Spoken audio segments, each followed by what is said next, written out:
Avez-vous déjà entendu parler d'un mur des célébrités ? C'est ce que des personnes âgées et de jeunes migrants ont réalisé dans l'atelier Jean-Paul Marchal au musée de l'image. Vous voyagerez en ombre et lumière au fil des contes racontés par les personnes suivies par le centre d'accueil pour demandeurs d'asile de la Fédération médico-sociale.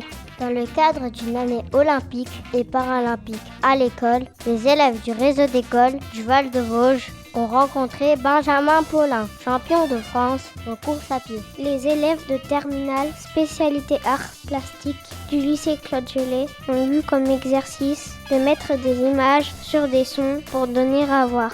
Nous nous quitterons sur un court-métrage réalisé par les étudiants en mise à niveau cinéma audiovisuel de Nancy.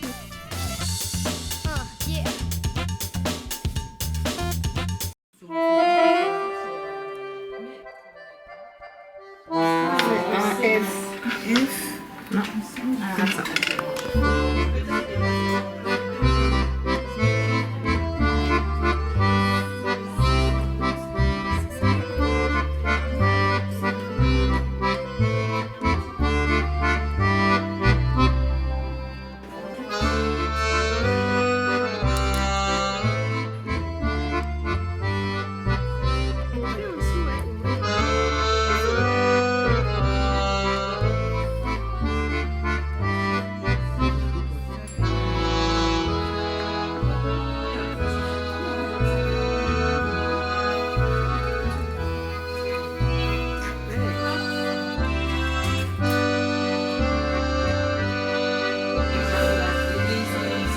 Et on va faire glisser par là. Et on va glisser de l'autre côté maintenant. Très bien. Le plus possible. Très bien. Oui.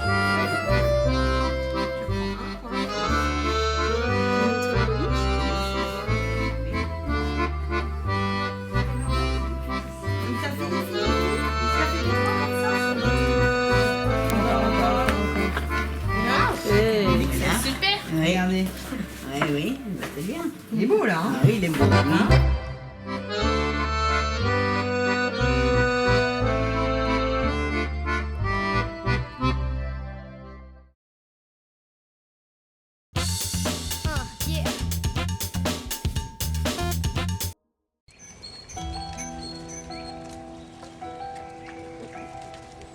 Dans les montagnes de Cheroua vivait autrefois un vieil aveugle et sa fille.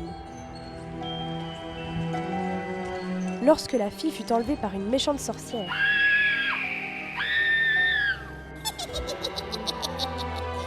un jeune homme amoureux voulut la sauver, mais la sorcière les fit tomber tous les deux dans un précipice.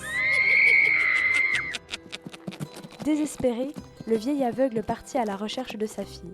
Il s'arrêta pour boire de l'eau d'une source qui le fit rajeunir et recouvrer la vue.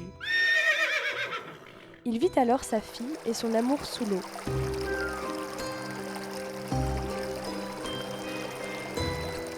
Pris de colère, il enleva la sorcière et l'emmena mourir dans les montagnes.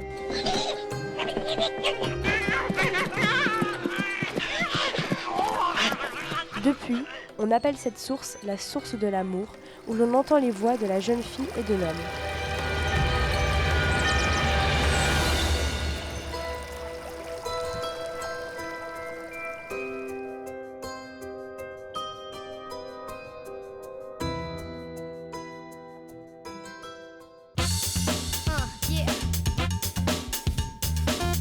Salut les enfants, c'est Benjamin Paulin.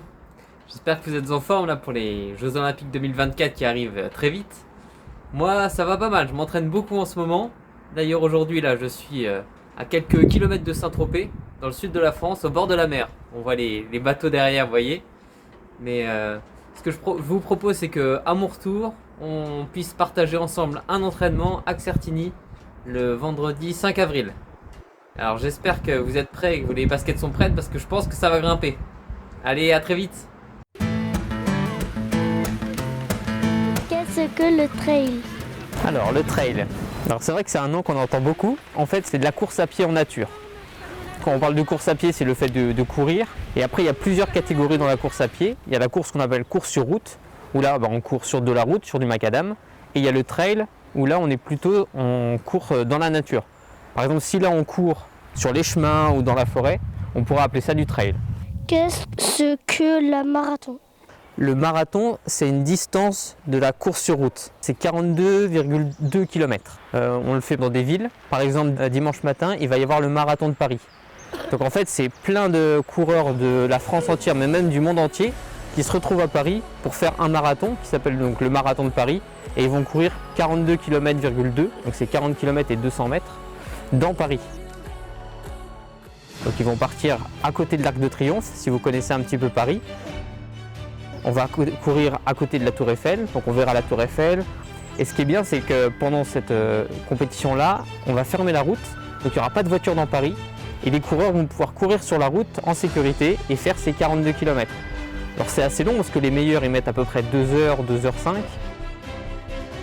Et après, c'est pas que des professionnels de la course à pied, il y a des amateurs qui mettent 3, 4, 5, 6 heures peut-être pour faire les 42 km. Pourquoi aimez-vous ce sport en particulier? C'est une très, très bonne question. Alors j'aime déjà parce que ça fait prendre un petit peu l'air, ça fait sortir de chez soi. Quand j'étais plus jeune, j'aimais bien être un peu sur l'ordinateur, des fois regarder un petit peu la télé. Mais ce qui me manquait, c'était d'aller à l'extérieur, de pouvoir courir.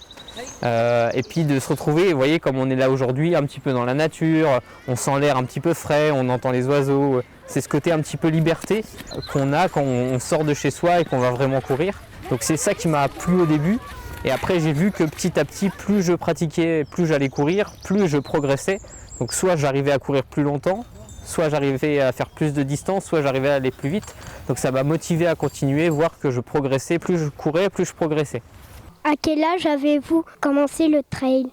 Le trail, j'ai commencé il y a un peu plus de 10 ans. Donc j'ai 29 ans aujourd'hui, donc j'avais 18-19 ans quand j'ai commencé. Avant je faisais du foot, un petit peu. Je jouais, j'ai fait quelques années en tant que milieu, pour ceux qui font du foot, j'étais milieu de terrain. Généralement quand on est milieu de terrain on court beaucoup, donc c'était un rôle qui m'allait bien. Et puis j'ai un peu arrêté le foot et puis je me suis mis à la course à pied petit à petit, donc là ça va faire 10 ans. Mais la première compétition, c'est quand tu as un dossard, que c'est vraiment une course avec du monde. Là c'était en 2014, donc ouais 10 ans. Votre année de naissance, c'était ma première course. C'était le semi-marathon de Nancy. En fait semi-marathon c'est la moitié d'un marathon. Donc vous vous souvenez de la distance du marathon? 4 km. Ah trop fort, c'est ça. Donc c'était un semi-marathon que j'avais fait. Courir, c'est ton métier ou c'est ton autre travail? Alors courir, non, c'est pas mon métier. Je fais j'ai un métier à côté. Je travaille dans un syndicat d'électricité. Tu savais ça? On l'a tout. Ah, trop fort. Donc c'est une collectivité et je travaille à Épinal. Donc j'essaie de m'entraîner quand je travaille pas. Donc généralement en semaine, ça va être le midi et le soir. Et les week-ends, je peux m'entraîner quand je veux parce que je travaille pas. Donc non, aujourd'hui, je peux pas vivre de la course à pied. C'est pas un métier, je suis pas encore professionnel en tant que coureur. Donc j'ai encore un travail à côté. Combien de médailles ou de courses avez-vous gagné? Alors ça c'est une bonne question. Je sais que toutes les coupes je les garde chez moi. Donc petit à petit, comme j'ai fait beaucoup de courses, comme ça fait à peu près 10 ans que je fais de la course à pied, j'ai dû faire plus de 120 courses. Donc j'ai dû en gagner peut-être 80. Donc ça fait beaucoup de coupes et beaucoup de médailles. Ça prend un petit peu de place mais j'ai des bons souvenirs quand je les regarde. Comment vous faites pour planifier vos courses? Sur une année complète, j'ai quelques objectifs où je me dis j'ai envie de faire cette course-là par exemple au mois de mars. Je sais que pour faire celle-là, pour arriver en forme, il me faut à peu près 2 mois d'entraînement. Donc je planifie ça, après je fais la course et après je me dis bon, une fois que j'ai fini la course, quelle autre course j'ai envie de faire dans l'année? Et puis je fais ça et puis j'essaye de voir combien de temps ça me prend pour la préparation. Est-ce que c'est compliqué de garder une hygiène de vie de sportif? C'est compliqué si on n'aime pas ça. Sauf que moi j'adore ça, donc c'est en fait très naturel, c'est très facile. Ça me plaît des fois de me coucher tôt parce que je sens que je suis fatigué, parce que je me suis bien entraîné, de bien dormir, de faire attention à mon alimentation, ça me plaît parce que je sais que ça va m'aider pour la course à pied à être meilleur, à bien récupérer, à être en bonne santé. Donc en fait c'est un rythme de vie qui plaît quand on aime ce qu'on fait et donc c'est assez facile pour moi. Est-ce que vous mangez des légumes de votre jardin? Oui, ça m'arrive. J'ai un petit jardin. La surface, c'est pas très grand et je suis pas un expert du jardinage, mais je sais que j'ai un petit peu de courgettes, un petit peu de tomates, quelques haricots verts J'ai fait des expérimentations, j'ai essayé de faire pousser des brocolis, un peu de piment. Mais comme je mange beaucoup de légumes à l'année, je dois manger presque pas loin d'1 kg par jour, je pense. Donc j'ai un petit jardin, donc j'arrive pas à produire suffisamment en quantité pour être autonome. Donc je mange dans mon jardin et puis j'en achète à côté quand même. Mais ceux de mon jardin, ils sont toujours meilleurs, c'est sûr. Est-ce que vous fumez? Ah bah du coup non. Non, je fume pas, c'est pas très bon pour la santé, même pas du tout bon pour la santé. Et puis pour la course à pied, on a besoin d'avoir un système respiratoire vraiment, c'est quelque chose de super important. Donc en fait la cigarette, ça empêche de bien respirer. Donc ça serait bête de faire autant d'entraînement, de manger bien et de bien dormir si à côté je fumais, ça serait pénalisant. Donc non, évidemment. Est-ce que ça fait mal aux jambes? 100 km, ça fait mal aux jambes, oui. Mais en fait, maintenant, je suis assez habitué. Je peux courir 1 heure, 2 heures, sans aller trop vite et j'aurai pas forcément mal aux jambes. Par contre, si je dois faire un marathon, donc 42 km ou 100 km, et essayer d'aller le plus vite possible, là, je vais avoir, même si je suis bien entraîné, je vais avoir très mal aux jambes, oui. Mais on s'y habitue. Avez-vous fait des pauses dans vos 100 km? Si oui, combien? 100 km c'est particulier parce que ça dure, j'avais mis 6h35 et en fait c'est pendant 6h35 normalement, moi je sais que j'essaye de ne pas m'arrêter. Les quelques fois où je dois m'arrêter c'est pour aller aux toilettes des fois. On est obligé des fois pendant 6h30 donc là mais je m'arrête 30 secondes. Mais sinon par exemple pour tout ce qui est boire de l'eau, manger un petit peu pendant la course parce que pendant les 6h30 j'ai dû boire à peu près entre 4 et 5 litres. Donc j'ai des gourdes que je prends à la main, il y a une petite anse et en fait je cours comme ça et sur 100 km j'ai le droit d'avoir quelqu'un qui m'accompagne à vélo. Donc j'avais mon frère qui était en vélo, lui sur le vélo il avait un sac et il avait à peu près 5 ou 6 gourdes comme ça. Donc une fois que je l'ai bu, je lui donne la vide, il m'en donne une nouvelle qui est pleine et comme ça je peux courir et en même temps je bois en même temps. Et en fait plus on boit, au bout d'un moment la gourde elle se vide donc ça pèse plus rien après. Donc c'est comme ça, mais normalement je fais pas de pause. Êtes-vous déjà blessé en course? J'ai déjà eu des petites blessures, pas des grosses blessures style des fractures ou des entorses. Mais en course à pied, ce qu'on peut avoir, c'est plutôt ce qu'on appelle des tendinites. En fait, c'est dans le corps humain, on a plein de tendons, on a des muscles, on a des tendons. Et quand on court trop ou trop vite, ou quand on n'a pas l'habitude de courir et qu'on s'y met, généralement on va sentir des petites blessures, des petites douleurs. Et c'est pas des grosses blessures, mais j'en ai déjà eu. Des fois, c'est un peu le pied qui va nous faire un peu mal, ou des fois, c'est le muscle qui fait un peu mal. Donc mais si on fait attention et qu'on réduit un petit peu, on s'entraîne un peu moins, ça peut disparaître. Qu'est-ce que vous faites comme sport en hiver? En fait, l'avantage en course à pied, c'est que on peut mettre des pulls. Des fois, j'ai 2, 3 couches. Après, je vais mettre une petite veste s'il pleut, par exemple. Et en fait, même s'il fait moins 10, par exemple, je vais pouvoir courir dehors. Je vais juste mettre plus d'habits. Après, des fois, quand il y a de la neige ou du verglas, c'est un peu compliqué, il faut faire plus attention. Mais en hiver, je cours quand même. En fonction du terrain, je vais avoir différents types de chaussures.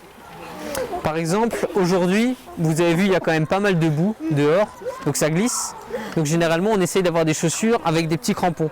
Alors, c'est pas des aussi gros crampons que le foot, ceux qui font du foot, mais on voit ici qu'il y a quand même, ça permet de ne pas glisser. Donc ça c'est quand je fais de la course en nature comme aujourd'hui par exemple. Là j'ai des petits crampons comme ça.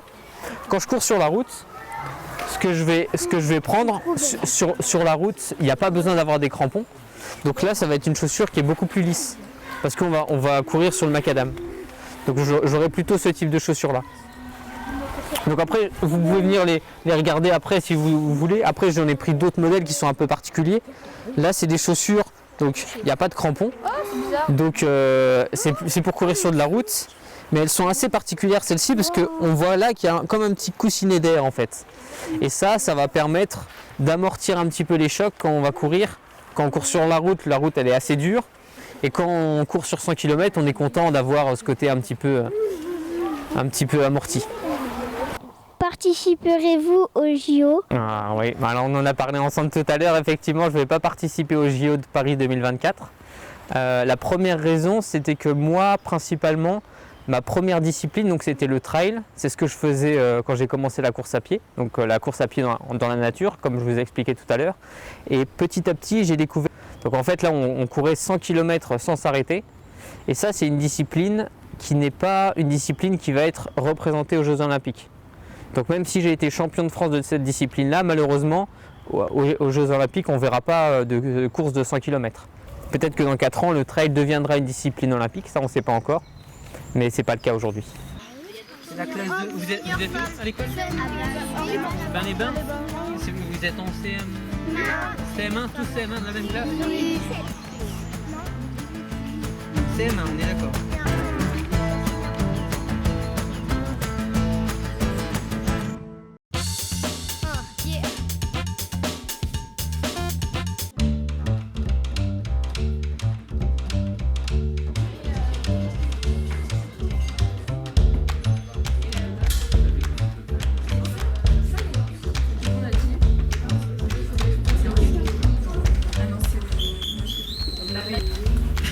Du coup, on va pas la faire.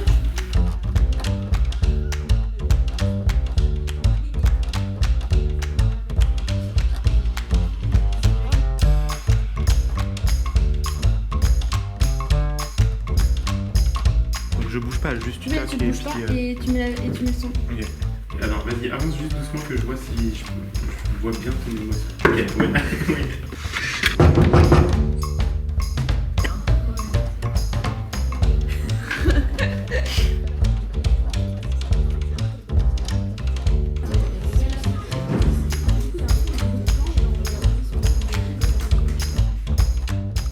Peut-être pas le meilleur moment celui-là. Allez. Mais je crois que le premier c'est. Mais le premier.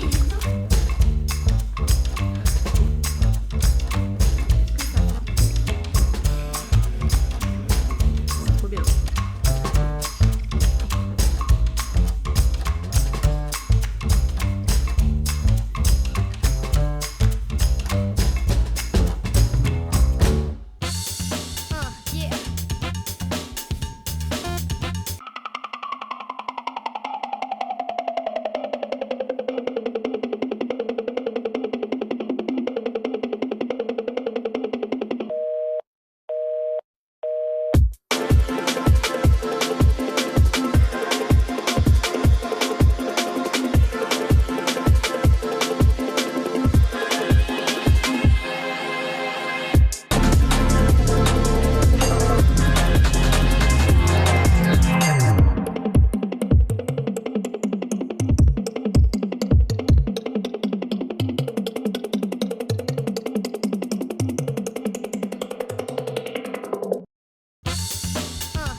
Ah tiens, c'est pour moi ça.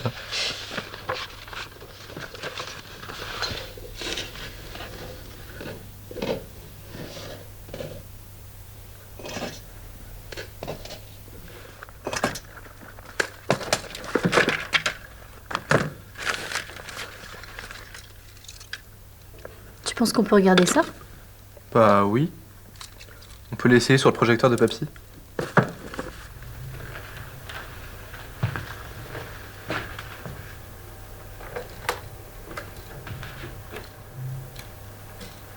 Tu peux éteindre la lumière s'il te plaît?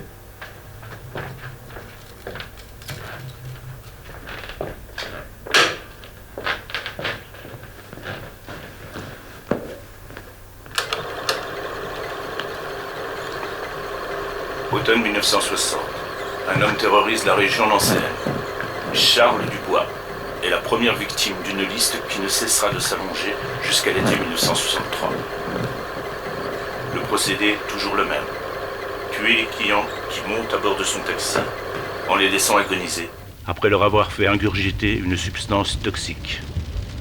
Voici l'histoire de l'homme que l'on surnomme le chauffeur de la mort. C'est une affaire extrêmement complexe et qui nous plonge dans les bas-fonds de l'investigation, là où rien n'est simple. Pour les policiers chargés de l'enquête, cette affaire est restée durant bien des années un véritable casse-tête. Face à ces 13 crimes apparemment parfaits, les pistes font cruellement défaut. Les enquêteurs doivent imaginer toutes les hypothèses possibles, mais rien n'y fait. L'identité de l'assassin reste un mystère. Les autorités savent qu'ils font face à un tueur en série, un homme affreusement dangereux. 10 ans après les derniers faits, certains craignaient encore que la terrible série de meurtres reprenne. T'en as déjà entendu parler de cette histoire? Non, ça me dit rien. 11 octobre 1960 à Nancy, 19h, la nuit tombe sur la ville. Un homme vêtu de noir, un bouquet blanc à la main, marche d'un pas soutenu dans une sombre ruelle.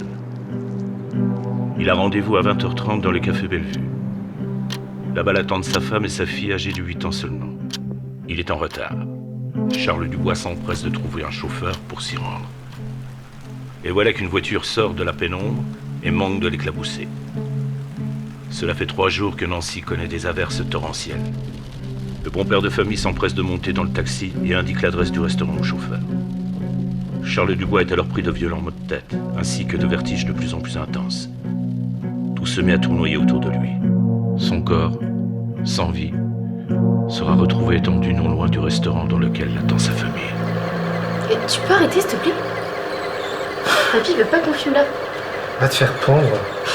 On croirait entendre papy. L'affaire Charles Dubois est pleine de mystères. Grâce à des témoins l'ayant vu sortir d'une voiture peu avant son décès, la police suspecte rapidement le chauffeur. Parmi les témoins, une dame affirme avoir bien vu l'homme qui se trouvait au volant. Et suite à l'autopsie, les médecins ont découvert un poison nommé thallium en quantité importante, qui est sans nul doute à l'origine du décès. Probablement assoiffé par sa course sous la pluie, peut-être a-t-il accepté une boisson une fois dans la voiture. Une boisson contenant une grande quantité de thallium qui eut raison de lui en quelques longues minutes. Ou peut-être s'agit-il d'une toute autre affaire.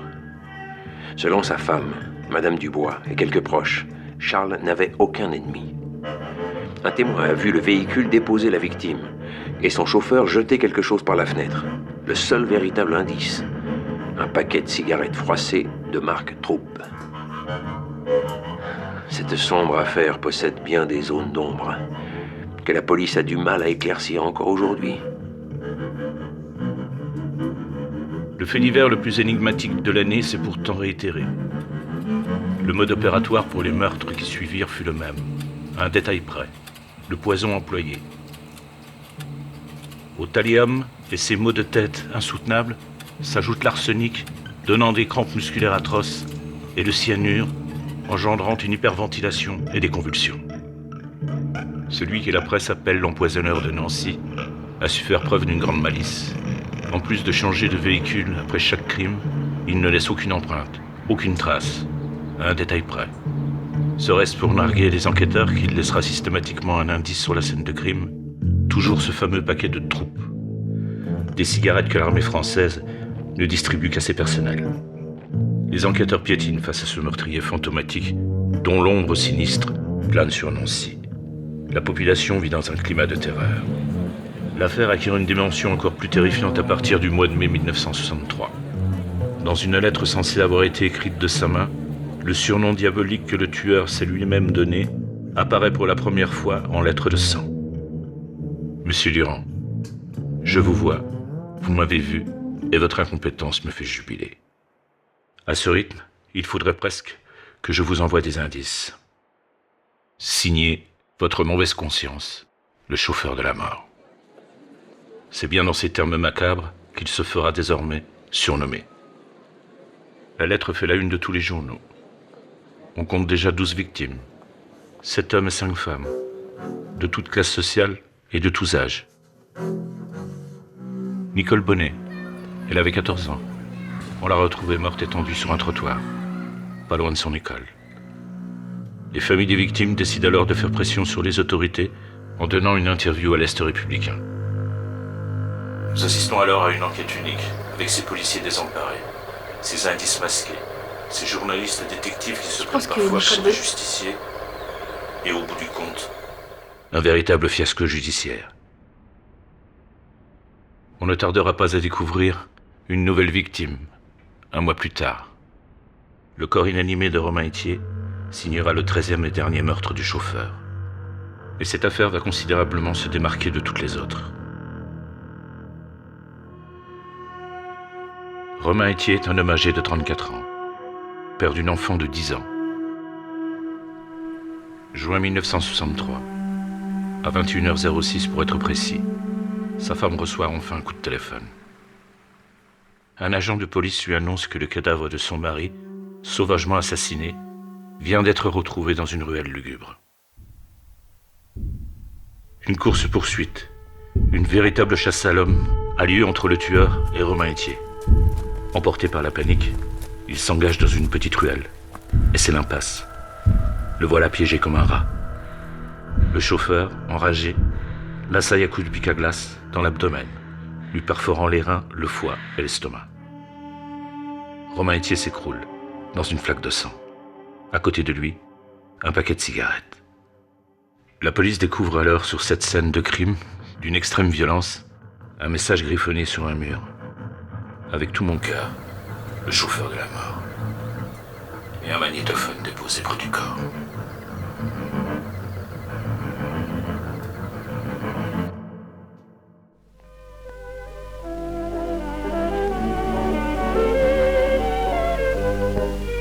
En plus d'assumer la lourde charge d'annoncer de nouveaux décès, nous l'avons ressenti comme une humiliation. Nous sommes devenus la cible de tous les citoyens. Ce scandale a été une grande épreuve pour l'ensemble de nos services. En effet, cette bande audio retrouvée sur les lieux contient un message du tueur dans lequel il prend un malin plaisir à nous narguer en nous annonçant que Romain Etier serait sa dernière victime. 10 ans après les faits, les crimes du chauffeur de la mort nous obsèdent et nous hantent encore. Si on fait le bilan, nous sommes loin d'une simple série de meurtres. Pourrons-nous ou non, un jour, donner des réponses à toutes ces familles? Ces familles qui n'attendent qu'une chose, pouvoir mettre un visage sur l'auteur de la disparition de leurs proches et peut-être enfin réussir à faire leur deuil. Comment ont-ils été tués? Pourquoi? Et surtout par qui? Toutes ces questions sur lesquelles la police travaille encore aujourd'hui restent sans réponse, et avec le temps qui passe, l'espoir s'amoindrit. Pour conclure, voici l'enregistrement audio trouvé sur la dernière scène de crime. Un message qui pourrait déclencher un témoignage et relancer l'affaire. Vous m'aviez manqué. Après tant d'années de collaboration, nous avons tissé des liens que je me dois de couper. Vous avez laissé passer votre chance. Je cesse désormais les crimes et vous n'aurez plus jamais l'occasion de me confondre. J'espère que vous avez apprécié le clou du spectacle. Je voulais vous montrer l'étendue de mes talents. Je me questionne encore sur les vôtres et ceux de vos collègues. Allez vous faire pendre.